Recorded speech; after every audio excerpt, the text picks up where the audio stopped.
Sekitar 108 km dari pusat Kabupaten Dharmasraya, kami harus masuk ke Marobugon Jambi untuk sampai ke Asam Jujuhan. Awaludin adalah pejuang pertama yang disebut namanya saat pertama kali kami sampai. Dia seorang petani dan juga merangkap sebagai aktivis di Nagari Lubuk Besar, salah satu nagari di Kecamatan Asam Jujuhan. Sejak lama, Awaludin sudah angkat suara soal ulayat yang kini dikuasai oleh perusahaan perkebunan sawit, PT TKA dan PT SA. Kalau menurut pandangan kami, bahwa keberadaan perusahaan ini telah menyalahi daripada ketentuan perundangan yang ada. Di sini tanah adalah tanah wilayah. Tidak ada sejengkal pun tanah di Sumatera Barat ini yang tidak ada penguasaan, yaitu tanah wilayah. Kalau menurut undang-undang pokok agraria nomor 60, negara tidak dapat menerbitkan hak guna usaha di atas tanah masyarakat adat, yang hanya dapat diterbitkan di atas tanah negara dalam bentuk hutan yang telah dikonversikan menjadi lahan perkebunan. Itulah yang seharusnya yang dapat dikuasai oleh perusahaan perkebunan. Tapi di sini adalah tanah wilayah. Bahkan tanah wilayah itu sudah diterko, kalau istilah bahasa Minang itu sudah diterko. Sudah dijadikan kebun karet, sudah dijadikan kebun kopi, kayu manis, ladang padi. Jadi itulah yang dialami oleh masyarakat sini, dan di situ pula lah pemerintah kita tutup mata dengan kondisi yang seperti itu. Nagari Lubuk Besar memang yang paling terdampak oleh luasnya HGU perusahaan perkebunan sawit. Jangkauan pun yang dake di perusahaan itu adalah Nagari Lubuk Besar Kejuo. Itulah nampak lewat di perusahaan itu. Memang yang lain itu tetap tersolimi juga kan, tapi yang paling tersolimi bana perusahaan Sapsikul. Anton yang juga seorang pejuang hak asasi dan ulayat di Lubuk Besar sangat menyayangkan sikap pemerintah kabupaten. Dia belum melihat pemerintah mengambil sikap untuk kesejahteraan Asam Jujuhan, terutama Lubuk Besar yang kini sudah tak sebesar namanya. Nah, membawa sedihnya lagi. Hutan konservasi bisa menyadarkan 2.400 hektar di dalam Kabupaten Dharmasraya ada bang, 2.400 hektar. Dan di situ dilindungi hewan satwa langka. Konservasi itu jauh katanya. Memang wilayah kami juga itu. Yang dilindungi hanya satwa di sini. Sementara ke manusia segitu 3 hektarnya pediagannya. Itu kan. Itu aja yang jadi keluhan di kami selama itu. Tanah perladangan pun bertujuh. Ada di das kami buka dihalangi oleh pihak perusahaan. Dilapor kami ke aparat, dikaji aja security. Itu nendepek kami di Siko. Lahan di Siko. Senada dengan Anton, pejuang lainnya, Burhanuddin mengutarakan hal yang sama. Dia sedikit lebih lega. Perusahaan memberikan tanah hibah pada masyarakat Lubuk Besar untuk pembangunan TPU, GOR, dan kantor wali nagari. Meskipun tanah hibah itu adalah milik mereka dulunya. Kalau tanah masyarakat Bali diganti rugi dulu. Dia mau tak mau tuh nama masyarakat tuh tetap nyambikan. Namun menjualkannya dan nama punya biak. Itulah kembali TKA yang terjadilah kampung 3 hektar.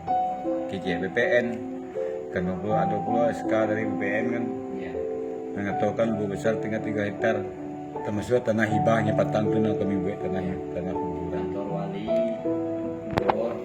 Kalau ada tanah hibah tu mungkin tak ada kubu-kubu gitu, mungkin masuk apa mungkin. Iya. Tidak jauh dari Nagari Lubuk Besar, Nagari Batu Kangkung Asam Jujuhan merasakan hal yang sama. Pengambilan paksa ulayat terjadi di masa lampau. Hingga kini, mereka masih berjuang mengambil kembali hak mereka. Begitupun dengan Nagari Sungai Limau. Saat kami datang, blokade terjadi. Kegiatan buruh dinonaktifkan masyarakat. ini adalah upaya mereka menempuh jalur mediasi untuk menyelesaikan permasalahan yang sudah larut. Nan jale kini masyarakat kami ya kini kami itu basentong dulu. Jadi hasil rapi di musyawarah di masyarakat kembalikan tanah hak milik kami yang 300 hektar rendah diketerima. Tentu di orang perusahaan tentu ada proses. Apakah dijadikan apakah berbentuk kan itu. Nan jale tidak kami masyarakat ada titik temu kan tuh. Setiap kita mengurus hal yang terkait tentu tidak akan mungkin satu disabui satu siap, kan itu. Tentu ada prosesnya. Cuman kami tunggu kini proses itu tidak ada. Maka sampailah pemblokan mereka. Kalau kini kami jujur kami alun masuk ke dalam pemerintahan. Kami masuk agak trauma kami. Sebab ya dulu pernah kami mengajukan seperti lawak sabit tadi pernah pertemuan di kantor bupati, bahkan kami pernah bersobok jo DPR. Jadi nampaknya tidak ada keputusan dan disahkan kami pacik untuk kami bawa pulang untuk kami lapor ke masyarakat.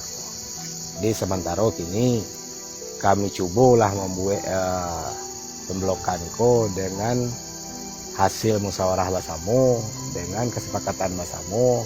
Dengan arti kata kami kini Nagari Sungai Limau adalah kompak untuk menuntut hak kami itu. Masalah di 3 nagari tersebut tidak hanya persoalan lahan. Buruh dan guru honorer tidak mendapatkan hasil yang sepadan dengan jirih mereka. Dari segi masalah pekerjaan, masyarakat bekerja, perusahaan juga mempekerjakan masyarakat tidak sesuai dengan ketentuan peraturan perundang-undangan. Pada tahun 2020 ini kita kan sudah melakukan aksi yang pekerja, kebetulan kami sebagai penasehat dalam struktur pekerja ini, Serikat Pekerja Mandiri, kamilah yang mendampingi pekerja ini mulai dari melakukan aksi di lapangan sampai ke tingkat perundingan di Dinas Tenaga Kerja tripartit di Dinas Tenaga Kerja Provinsi Sumatera Barat. Sampai sekarang risalah tripartit itu tidak ada yang dipenuhi oleh PT TKA. Kalau dibilang sourcing kita tahu dulu siapa kontraktornya yang ini. Sementara nggak ada. Dia bilang orang ini BHL. Nah, BHL kalau BHL itu ada kontrak kerja dia ini sebagai buruh harian lepas. Sementara orang ini hanya dipekerjakan seperti orang bekerja di kebun-kebun masyarakat di kampung.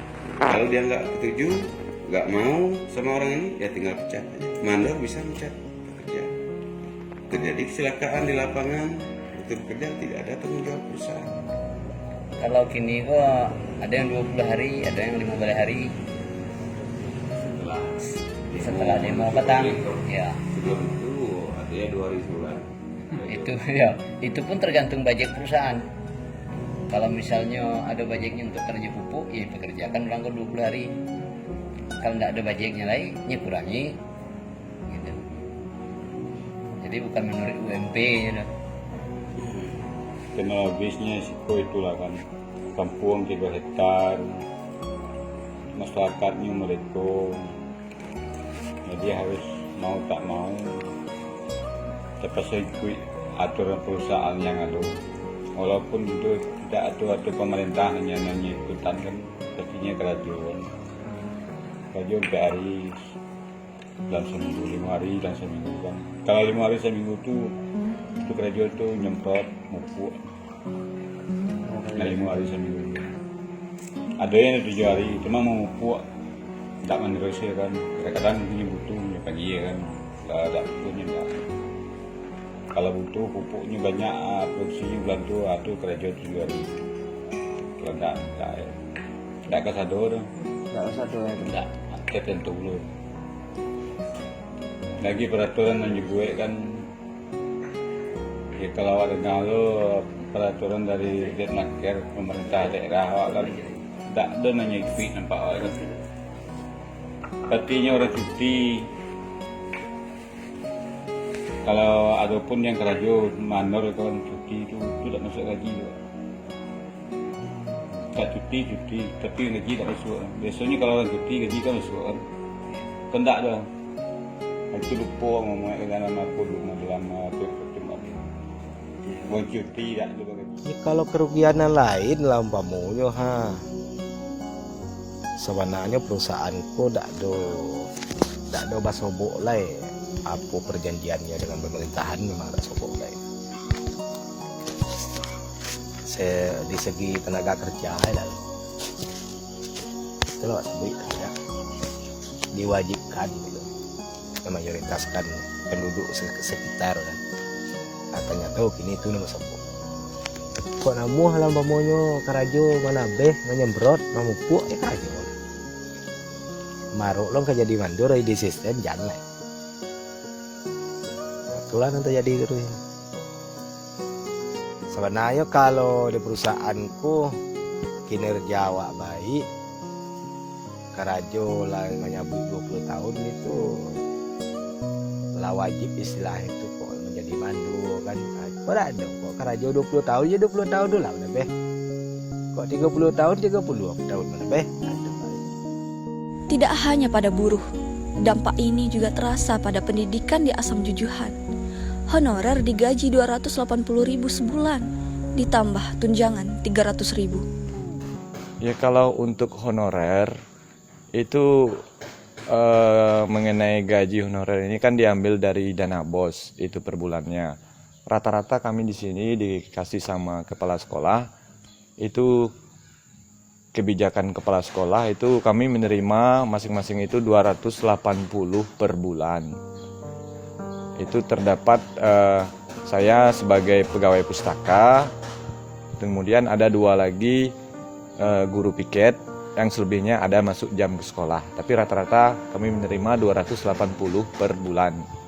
Ya kalau mungkin sebenarnya kalau kita ngomong soal gaji itu tidak akan pernah cukup. 280 mungkin saat ini bagi seorang laki-laki itu untuk pembeli minyak motor ke sekolah atau apa atau biaya makan minum itu nggak bakalan cukup. Tapi kenapa saya masih bertahan dengan keadaan seperti itu? Niat saya cuma satu. Pertama, karena yang sekolah di SMP 1 Asam Jujuhan ini anak atau penakan itu menjadi tanggung jawab saya untuk mengenai pendidikannya gitu. Itu kalau memikir gaji memang nggak akan cukup. Cuman ya karena ada sampingan lain, alhamdulillah sekarang masih tetap sebagai tenaga honorer di SMP ini gitu. CSR perusahaan ini tidak transparan. CSR ini kan ada kalkulasinya berapa dan kemana. Nah, sementara untuk PT TKA, CSR PT TKA ini banyak dialokasikan kepada yayasan milik PT TKA sendiri. Ada yayasan pendidikan di TKA itu, CSR yang untuk masyarakat tempatan sini yang dialokasikan itu. Terus kalau untuk dialokasikan ke tempat, misalnya pembangunan masjid atau musola yang ada di masyarakat, terus pembangunan jalan, misalnya itu ada nggak Pak? Oh, itu kan harus melalui proposal. Seolah tidak ada hak kita selama ini. Kita minta ke perusahaan dulu melalui proposal. Nah, nanti dicatlah melalui CSR ini. Jadi masyarakat, kalau yang pekerja ini, dulu tanah kita dirampas, sekarang kita bekerja data tanah kita sendiri, kita diperbudak data tanah kita sendiri. Jadi sebenarnya harapan kami kepada pemerintah, betul, justru kepada pemerintah ini sebenarnya kita berharap. Harapan kami pemerintah konsisten menjalankan aturan yang ada. Kami tidak minta bantu dengan pemerintah, tapi pemerintah jalankanlah aturan yang ada. Kalau saya nanya masyarakat salah, ya silahkan masyarakat ini mungkin tidak mendapatkan hak. Tapi kalau masyarakat ini benar, tolong berikan hak